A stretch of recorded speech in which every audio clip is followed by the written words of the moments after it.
The North Atmos now has a well-structured and enhanced underwater hull compared to its predecessor, which is more distinctly differentiated. The channels from the tips have been reduced. Instead, we have implemented distinct channels in the edge area and also a slight V in the underwater hull.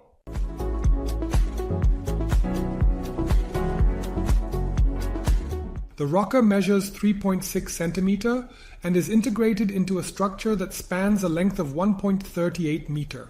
This design is complemented by a tuning that is not overly tight, ensuring a balanced performance. The overall setup is crafted to provide optimal functionality and efficiency, ensure a really nice and extremely smooth and easy planing ability with an efficient, excellent acceleration, which means that the board's performance potential is fully available after just a few meters. In terms of speed, the North Atmos is among the fast boards on the market,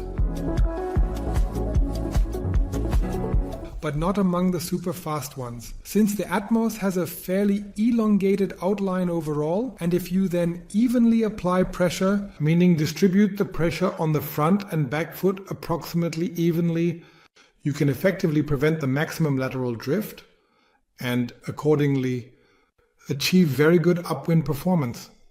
The channels, which are now located near the edge of the boards, also contribute to this performance accordingly. Due to the slight V-shape, you definitely need a slightly more additional support for stability. Switching the board, meaning the flat rotation of the board by the V and the hull and the 4 centimeter lengthy fins, which then don't provide any grip at all. Accordingly, the board generally feels consistently loose.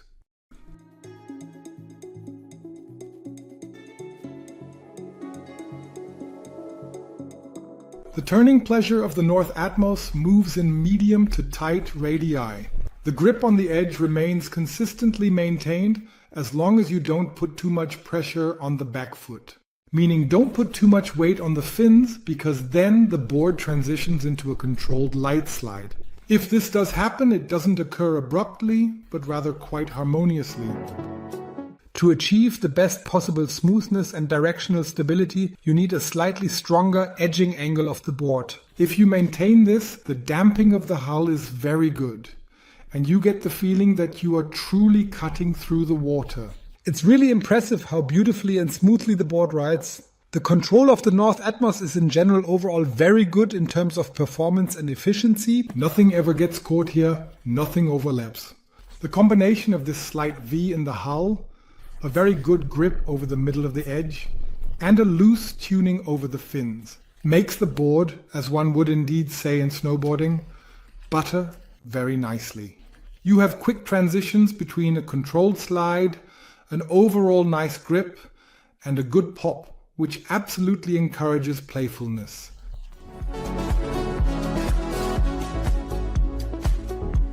The optimal takeoff with a kite occurs with the North Atmos, also as previously described in other situations, with an overall slightly more edged board. This ensures that the edge, with its structure, truly develops optimal grip. Since the board is equipped with 4 centimeter fins, the grip over the fins and the takeoff over the tail is only very slight and not quite as efficient. Accordingly, a short, progressive edging process is not as efficient as a slightly longer one, where the edge is loaded over a longer period and the line tension is driven to the maximum. Since the fuselage is very well damped, even rough or poorly executed landings are well absorbed, so there should be no knee problems here.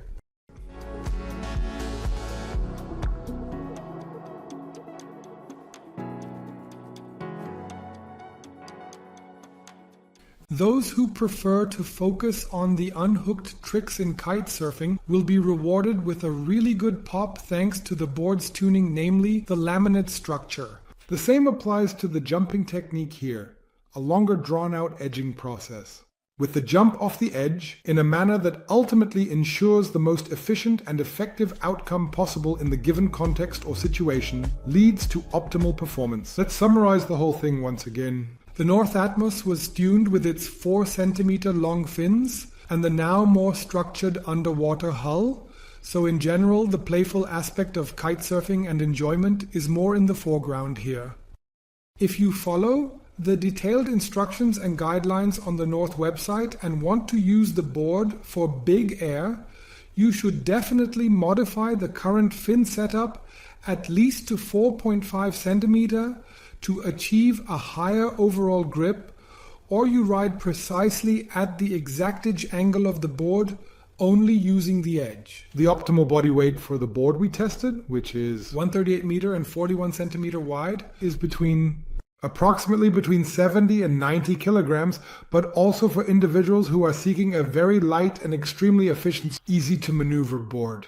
And overall, always with a maximum level of agility, the Atmos is truly a very good choice. Those who want to fully exploit the maximum riding performance must either guide the board precisely into the correct edge angle themselves or equip it with longer fins. A really high level of riding skill is not required here for the absolute beginner. A slightly larger fin setup should definitely be used, but otherwise there is absolutely no restrictions in this area.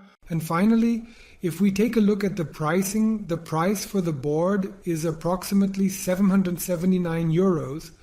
And for that you get a mix of sporty and playful board with truly excellent craftsmanship, and as we find, a truly and undeniably pleasing and remarkable appealing appearance.